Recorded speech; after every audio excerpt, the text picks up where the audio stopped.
بسم اللہ الرحمن الرحیم۔ آج 5 فروری 2024 ہے اور ہر سال کی طرح آج بھی یوم یکجہتی کشمیر منایا جا رہا ہے۔ میں سردار محمد عظیم خان، امیدوار قومی اسمبلی حلقہ N48 آپ سے مخاطب ہوں۔ جیسے ہر سال کی طرح یہ یوم یکجہتی کشمیر منایا جا رہا ہے، دنیا بھر کے لوگ کشمیر کے ساتھ یکجہتی منا رہے ہیں۔ میں اس موقع پہ بطور کشمیری تمام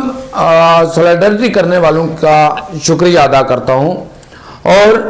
میں آج کے دن کی توسط سے میں اقوام متحدہ سے مطالبہ کرتا ہوں کہ وہ اپنی 1948 اور 1949 کی قراردادوں پہ عمل کرے،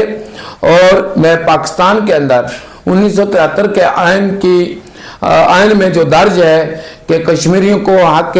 خود ارادیت دینے کے لیے کردار ادا کیا جائے گا، میں اس کردار کے لیے بھی اپیل کرتا ہوں، اور میں دنیا بھر کی انسانی حقوق کی تنظیموں سے بھی اپیل کرتا ہوں کہ آئیے 75 سال سے کشمیری جس ظلم جبر کا شکار ہیں، آئیے